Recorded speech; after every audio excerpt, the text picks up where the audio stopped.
Let's talk tarot as we continue on with our court card series, and today we will be talking about the knights. So on our knights, it is important where they're looking, but more importantly than that is actually what their horses are doing. So let's look at these horses. We see on the wands, it's kind of galloping. On the swords, it almost seems like it's like racing, storming in. The Knight of Pentacles is actually standing still. His horse isn't moving. He's very grounded. The Knight of Cups, like his horse looks like he's taking a step, but he's certainly not running. This tells us that these people either think or don't think for springing into action. The Knight of Cups is definitely considering his moves, like he's thinking of what he's doing before he does it. The Knight of Wands just kind of galloping around. Does he even have direction? You know what I mean? It looks like he's just like everything's kind of crazy. The horse is looking at the ground. The Knight of Swords. Do you think that he thought before he sprung, or do you think that he just started racing into battle with his sword as high as he could?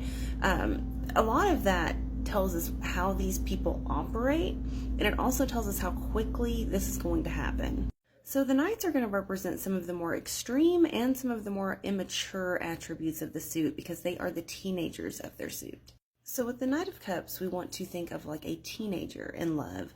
This is somebody that loves the idea of love, but they don't quite understand it, or that love is more like an action and a choice that we take than it is those butterfly feelings that teenagers kind of get whenever they're in that puppy love phase.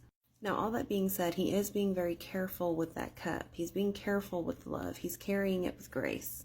And like we discussed with the pages, he is looking away from his court. So he's not going to be very receptive to those that are giving him advice or telling him things right now. He probably doesn't want to hear it. He knows what love is, Mom. Now, as far as the Knight of Pentacles go, I don't have too much to say about him other than he is our most mature knight for sure. As you can tell, he's not moving, so he's thinking and he's planning. He's next to this empty field that you can tell he's already tilled a bit. So he's thinking about how to sow his seeds and how to make sure that he has an abundant harvest. This is going to be someone that is really planning for the future and really thinking of their foundations. Now, on our Knight of Swords, we really see that teenager start to come out. We see that sharp tongue, and specifically he's going for the older people in his court. You know, like whenever a teenager knows something, they know it, and they're going to tell you about it really quick, even if they're wrong. So we see that there. This is somebody that is just racing to tell you what they're thinking. And I also think there's something to be said about the fact that he is racing against the wind. You can tell that the wind's blowing this way, but he's going that way. Now, our Knight of Wands is looking to his court, but it almost seems like he's looking to his court to show off, like a, oh, hey, Mom, look at me, galloping around on my horse kind of thing. Another thing I noticed with him is how his helmet kind of looks too big, like he's trying to fill shoes that he's not quite big enough to fit yet. And he doesn't have any direction. He's just doing things for the sake of doing it.